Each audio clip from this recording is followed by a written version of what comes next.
Alright, I'm calling it. I think it's time to head back. When you know, it's better to be indoors than outdoors in this weather anyways. As I'm walking back, do you see that? This would happen as I'm heading back.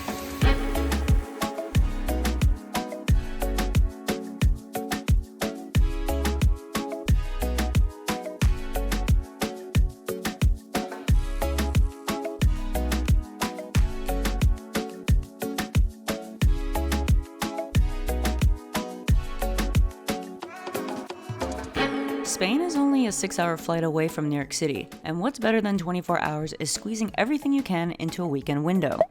My name's Aaron, and I'm a travel photographer and content creator based in New York City. Welcome to my little corner of the internet. This time, that window brought me to A Coruña, a coastal town in the Galician part of the country that's home to Zara HQ. Technically, this trip marks the start of my Camino de Santiago journey. But if you're watching this as a standalone travel piece, the question is simpler. Is the city worth the trip once you land in Spain?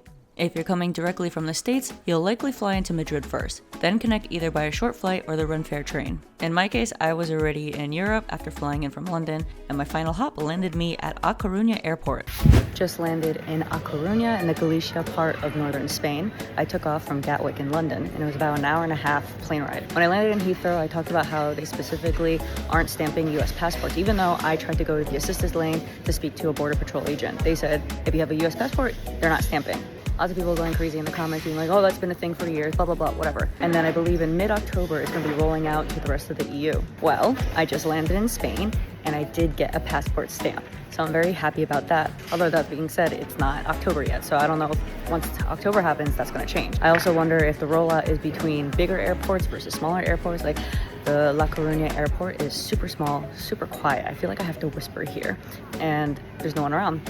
Either way, I got at least one passport stamp on this trip in Europe, so I'm happy. From the airport, I took the A4 bus into town. It accepts tap to pay, so I didn't have to use any euros. I wasn't completely sure where to get off, but I asked the driver to let me know my stop in my broken gringa Spanglish. And just like that, I was in the city. Literally just stepped off the bus in A Coruña, and it's a little nippy, but kind of similar to London, but it's cooler even in the sun. So a little known fact about A Coruña, which is in the northern part in Galicia, Spain, it is the hometown of Zara. One of my biggest flexes in life is I've never bought a single thing from Zara. If you know, you know. This trip marks the beginning of my Camino journey, and I made a deliberate routing decision. If you're walking the Camino Inglés and you want to get to Compostela, you must start in Ferrol, not in A Coruña. The distance from A Coruña to Santiago de Compostela is under 100 kilometers, which means if you were to start here, it doesn't qualify. I chose to spend time in A Coruña first before heading up to Ferrol because reviews consistently described it as the more visually appealing city, and I wanted to experience it before beginning the official walking portion. Of course, you could just start in Ferrol and walk down to A Coruña, but I didn't budget extra walking days, so time was of the essence. It felt like the right balance. Explore a place worth seeing, then start the pilgrimage properly. Because A Coruña is a coastal town, I wanted to stay by the ocean, so I booked a stay at Hotel Almirante. Since I was coming in from London, where I stayed in a luxury 5-star hotel right before this, it was quite the 180. It's not the first time I've traveled like this though. The previous year, I also went from a 5-star luxury hotel in Taiwan to a capsule hotel in Tokyo in the same day. Just checked into my hotel or motel or my humble abode in A Coruña. Quite a departure from the 5-star hotel I was staying at in London. But these are the kind of digs I'm going to be staying at for the next couple of days as I make my way from A Coruña to Ferrol and then down to Santiago de Compostela. Because I'm staying here for 2 days and everywhere else I'll be walking is only a day, I made sure to bring a pair of slippers with me from the other hotel in London. These come in handy so that I can be able to just let my feet breathe as I'm walking around the room. This room has 3 beds. If I was traveling with friends, this would be great, but I got 3 beds to myself. It's 70 euros and I'll include information about it. It's right along the beach, which is where I wanted to be while I was staying in A Coruña. So the beds are covered, but it looks like they're for coverage rather than using them as like sheets and blankets, which I'm fine with. I know there's gonna be a lot of instances possibly if I'm staying in albergues and stuff like that. So that's why I brought the sleeping bag liner to be able to just put over and then sleep on that. However, the bathroom does supply towels and then also soap and stuff. So I realize I don't have utensils on me, but I do have a bunch of snacks that I brought with me from London. So glad I brought my chopsticks, because otherwise I don't know where else to grab utensils from. Obviously, like I want to be able to go out and eat, but I just have a bunch of snacks that I want to use up first. Just kidding, spoke too soon. So sheets are provided. You can sleep in there. I did a quick bed bug check, but I'm always nervous, and bed bugs can happen anywhere. That's my main concern doing the Camino.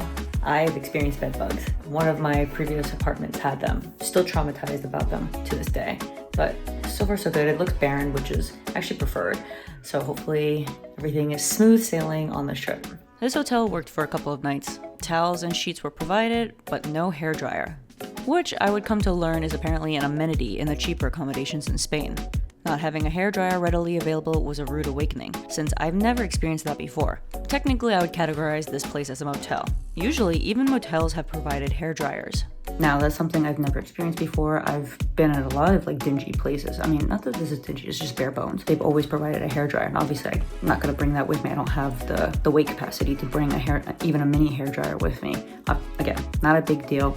I just had to change my way of operation, especially tomorrow. So I'll have to wash my hair during the day. If it was 90 degrees out, I could wash my hair at night, and then that'll help me cool off. But again, it's already pretty chilly at night, and I'm very sensitive to the cold. It's the one thing that makes me regret, though, that I didn't book a regular hotel, the AC or the Marriott, further in town. So that's something to keep in mind, because I probably will end up doing another Camino. I mean, I haven't even started yet, but I might do another one in the future, maybe even annually. Who knows? We'll see. And that's something I'll definitely keep in mind, because I'm not starting yet, so I kind of want to relax before I start. And this doesn't have me relaxed. I mean, if we want to get grimy, I can get grimy. I think the longest I haven't washed my hair before was 5 days, but I can't go beyond 24 hours these days without washing my hair. I just can't. I didn't bring dry shampoo because I didn't think about it, and I don't use it that often anymore. That's what helped me get to 5 days back in the day. Thankfully, I was traveling in Spain during shoulder season, so temperatures were still comfortable. There are nicer hotels next door, but solo traveling tends to put you in a budget mindset. Looking back, if I had stayed longer, I'd probably choose something closer to the heart of town and just walk out to the beach during the day. For this short stopover though, it did the job. I haven't had veggies in a few days, so this is much needed. The flavor's great and very simple.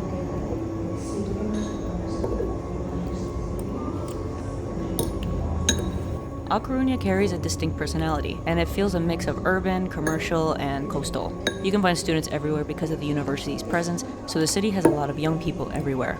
Along the seafront, there's a walking path going up the whole coast. When it's not raining, it makes for the perfect way to get in your steps. The top attraction here is the Torre de Hercules. Built by the Romans nearly 2,000 years ago, it's recognized as a UNESCO World Heritage Site, and is the only preserved Roman lighthouse still functioning as a marine signal. Since I was limited on time here, checking out the most important landmarks seemed the most logical place to visit, which is why I decided to walk there. Today is the one full day that I have in A Coruña, and it's not the greatest weather. It's dreary, it's been raining on and off all day. I actually took that as a sign to sleep in instead of waking up for sunrise and getting content. It also worked out because I wanted to get the Tower of Hercules with the sunrise, but that's facing north, so it just doesn't have any color with it during the sunrise, but it is a nice sunset spot. I was just too tired and it was too far away for me to get there yesterday when I arrived. Today's an easy day. I've been waiting to see if I can explore A Coruña. The reason why I chose to stay in A Coruña over Ferrol was because A Coruña is the prettier place to be. But for the Camino de Santiago, it is under 100 kilometers, so it wouldn't count towards getting the certificate, the Compostela. You can do it in addition to starting in Ferrol, but you can't just start in A Coruña by itself. Starting in Ferrol, though, puts you comfortably above the 100-kilometer threshold. It's about 119 kilometers. But Ferrol itself, reading the reviews, it's not as pretty scenic as A Coruña, which is why I didn't stay there for the day before I chose to start my route. I'm planning to wake up tomorrow morning, going to the tourism office in Ferrol, and then just starting my hike. And that's going to be about 17 miles from Ferrol to Puente Duerme, which is the first stop, the first leg, when you're trying to complete it within 5 days. It's going to be a pretty long day because in addition to that, I'm going to have to walk from this area where the hotel is in A Coruña to the bus station to get to Ferrol. So walking probably in total close to 20 miles tomorrow. That itself is not something I'm worried about, because ever since I walked 32 miles in a day around the perimeter of Manhattan, these numbers are incomparable. But I'm worried about how my body will react to carrying the backpack. That's what I'm most concerned about, because when I walked the Great Saunter around Manhattan, my hip gave out, and that was the most excruciating pain. That's not what I'm trying to go for here. This is more about meandering, the self-reflection journey, and taking your time. It's about the journey, not the destination kind of thing. So if I need to go slow, I'll go slow. I didn't book any other accommodation besides this first leg in A Coruña, and these are my rest days. I'm hoping the weather will lighten up. I'm waiting to see if it'll stop drizzling just so I can walk all the way over to the Tower of Hercules and see sunset there, even though we're probably not gonna get sunset. It's a little over a mile, so it's not the longest walk. I just don't wanna get wet. I already took a shower, washed my hair so that I can be ready for starting tomorrow. What started as a questionable decision turned into a journey of misery. It would rain on and off, and I was stuck waiting under the trees and awnings for 20 to 30 minutes each time. Okay, we're trying a different approach. I've only gotten about 100 meters, which is pretty pathetic. And it's taken me almost an hour just because it's been raining on and off. I was gonna give up, but then I kind of see a little bit, you can't really see it on the video, but I kind of see a little bit of a break in the clouds, which gives me hope that there might be some kind of sunset, but you can't see the horizon, so my hope isn't that high. But also the rain isn't that cold, which is leading me to still want to make a walk out there, because I don't know if I'm going to be coming back here anytime in the next couple of years, so I feel like I should make the most out of it. And I've said this in other videos before, even though I've never been to Iceland, but the Icelandic people have a saying. It's never something around like it's never about the weather, it's about your preparedness. So I mean, I'm prepared. I waterproofed everything. I'm just hoping it doesn't get too wet. Walking underneath the shops across the street, and hopefully it's like this along the way. We'll see how far I get this time. I think it's time to call it. I only made it about halfway. This is the Paseo Maritimo statue of two surfers. I could just suck it up and make my way all the way over to the Tower of Hercules and get completely soaked. Even though I waterproofed everything, I feel like it's starting to come through a little bit, and I just don't want my stuff to be wet, especially because I don't even have a hairdryer in the hotel. So I think a dedicated visit to A Coruña will have to be in the works next time. I mean, there's deals to Spain all the time, and I do definitely want to take advantage of, I believe it's Iberica has stopover program. One of them do. There's actually quite a lot of people out here running, walking, biking. But they get to go home and dry off their stuff. It's better to be indoors than outdoors in this weather anyway. So let's go back to the hotel, dry up, and just chill for the rest of the night. There was wind coming off the Atlantic, and the pavement was slick. I was pretty much soaked and about to quit, but of course, something always happens at the last minute. As I'm walking back, do you see that? The strongest break in the sky. This would happen as I'm heading back. This is why you need to go out, even when the weather doesn't look its best, because it's always down to the last minute. Now I'm debating if I should just wait it out, and then hopefully it kind of stops raining, and then head over. So I guess I'm gonna chill under this building for a bit and see if the rain stops. But that's the strongest break I've seen all day, so maybe there might be an actual sunset.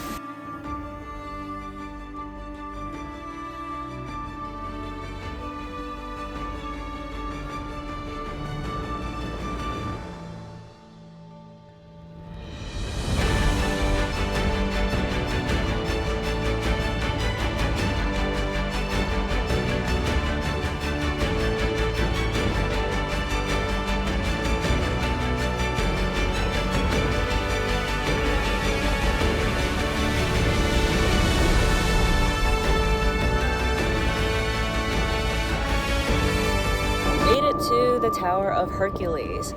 The weather turned out great and didn't need to be doing all that. I could have saved myself an hour of grief though by waiting in the hotel for an hour and waiting for it to break, but it ended up breaking later than what was forecasted. And that's typical with weather, you just can't predict it. I'm glad I was able to do at least one touristy thing in A Coruña, and this is the number one thing, to come and visit the Tower of Hercules. After weathering the storm, literally, hunger started taking over. On the way back from the tower to my hotel, I ducked into a random bar and ended up having my only Galician tortilla of the trip. I've never eaten something like this before. It's just a huge and dense omelet, but when I was researching for the Camino, eating this type of tortilla was constantly recommended. While I was eating, I got to observe a bit of nightlife here.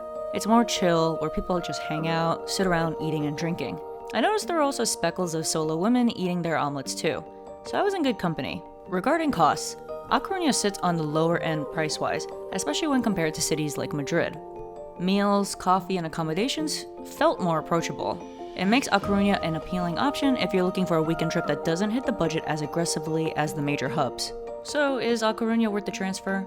I mean, I was coming here either way because of the Camino, so I'd say yes. Especially if you're looking for a coastal atmosphere, and a city that feels active without being overwhelming. This exposed me to secondary cities across Spain that I likely wouldn't have considered otherwise. A Coruña is one of those discoveries. Without this journey, it probably would have never landed on my radar, so it does work as a weekend destination, and also a little detour for the Camino if you're doing it. Starting the morning a little later than I was planning to, but it's raining, so I'll get there when I get there. But I was gonna walk to the bus station, but because it's raining, so I take the bus. But this is the line, so I'm gonna see if I can get on. If I can't, I'm just gonna walk to the bus station in Faro. If you enjoyed this video, don't forget to like and subscribe. And if you're curious about my Camino journey ahead, that story continues from here. See you in the next video.